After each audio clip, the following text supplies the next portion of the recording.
Assalamualaikum warahmatullahi wabarakatuh. Saya Safitri Anissa, kelompok 4 akan menjelaskan tentang dasar-dasar elektronika. Sebelum itu, apa itu elektronika dan ilmu elektronika? Elektronika adalah suatu cabang teknik atau fisika yang mengendalikan aliran elektron atau partikel yang bermuatan listrik pada komponen-komponen aktif seperti transistor, dioda, dan IC, serta komponen-komponen pasif seperti resistor, kapasitor, dan induktor. Sedangkan ilmu elektronika adalah ilmu yang mempelajari alat listrik arus lemah yang dioperasikan dengan cara mengontrol aliran elektron atau partikel bermuatan listrik dalam suatu alat seperti komputer, peralatan elektronik, termokouple, semikonduktor, dan lain sebagainya. Berikut ada jenis komponen elektronika, yaitu yang pertama resistor. Resistor merupakan komponen elektronik yang memiliki 2 pin dan didesain untuk mengatur tegangan listrik dan arus listrik.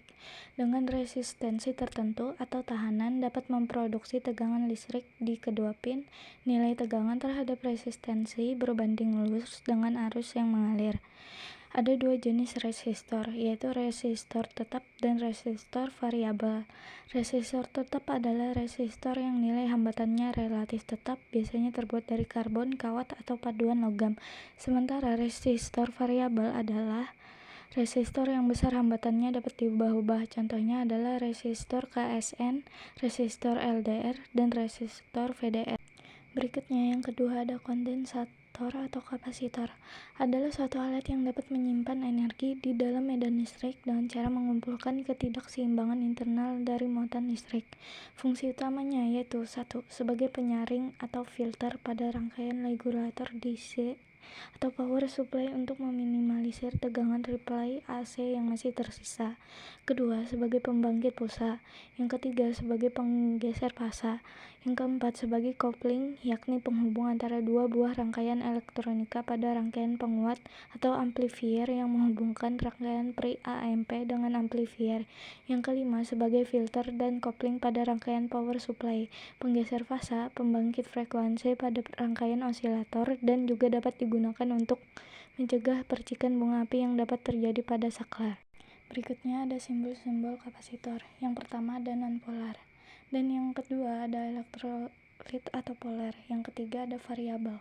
Jenis yang ketiga ada transformator atau trafo. Adalah alat yang memindahkan tenaga listrik antar dua rangkaian listrik atau lebih melalui induksi elektromagnetik. Jenis-jenis transformator ada 7. Yang pertama step up, berfungsi sebagai penaik tegangan. Yang kedua step down, berfungsi sebagai penurun tegangan. Yang ketiga auto transformator, berfungsi sebagai penaik tegangan tetapi tidak lebih dari 1,5 kali. Yang keempat auto transformator variabel, yang sadapan tengahnya bisa diubah-ubah, memberikan perbandingan lilitan primer sekunder yang berubah-ubah. Yang kelima auto transformator isolasi, berfungsi sebagai isolasi antara dua kalang. Yang keenam ada auto transformator pulsa, yang didesain khusus untuk memberikan keluaran gelombang pulsa. Yang ketujuh, auto transformator 3 fase, adalah 3 transformator yang dihubungkan secara khusus satu sama lain.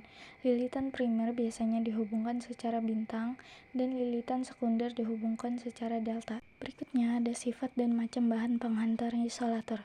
Bahan penghantar memiliki sifat-sifat penting, yaitu A. Daya hantar listrik, B. Koefisien temperatur tambahan, C. Daya hantar panas, D. Daya tegangan tarik, E. Timbulnya daya elektromotoris termo.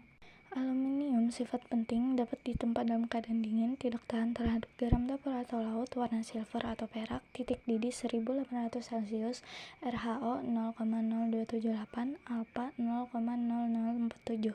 Tembaga sifat penting, dapat disepuh dan berkarat bila terkena CO2, titik didih 2236 Celcius sampai 2340 Celcius, RHO 0,017, alfa 0,043. Seng atau Zn sifat pentingnya dapat ditempa dalam keadaan dingin, tidak tahan terhadap garam dan asam klorida, warna putih kebiru-biruan, cetak didih 97 Celcius, RHO 0,0043, alfa 0,006. 5. Sifat pentingnya warna jernih mengkilap titik didih 236 Celcius, warna putih kebiru-biruan titik didih 907 Celcius, RHO 0,0043, alfa 0,12. Selanjutnya ada sifat bahan isolator. A. Sifat kelistrikan. Sifat ini sangat bergantung pada konfigurasi elektron yang dimilikinya. B. Sifat mekanis. Sifat yang menunjukkan kelakuan material apabila material tersebut diberi beban mekanik. C. Sifat termis. Panas yang timbul pada bahan karena arus listrik. D. Sifat kimia. Sifat zat yang berkaitan dengan kemampuan suatu zat untuk bereaksi atau mengalami perubahan tertentu. Yang terakhir ada konsep elektronika yang terbagi menjadi dua, yaitu elektronika analog dan elektronika digital. Elektronika analog ialah bidang elektronika di mana sinyal listrik yang terlibat bersifat kontinu, sedangkan komponen yang digunakan umumnya disebut komponen diskrit.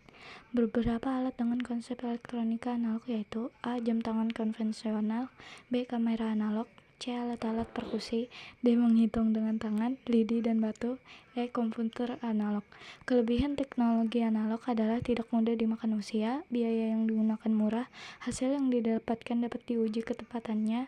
Kekurangan teknologi analog, tidak efisiensi, lambat pemakaiannya.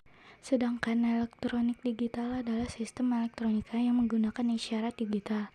Elektronika digital adalah representasi dan aljabar bulan dan digunakan di komputer, telepon genggam, dan berbagai produk konsumen lainnya. Beberapa alat dengan konsep elektronika digital yaitu A. Alat musik, sampler, sequencer, groovebox, dan lain-lain. Kamera digital, B. Menghitung dengan kalkulator, komputer, dan lain-lain. C. Modem. Kelebihan teknologi digital yaitu memberikan kemudahan dalam penggunaan, error selalu dapat dikoreksi, memproduksi data terbatas. Kekurangan teknologi digital yaitu malas berpikir, tidak tahan lama, memerlukan sinkronisasi. Sekian, terima kasih. Wassalamualaikum warahmatullahi wabarakatuh.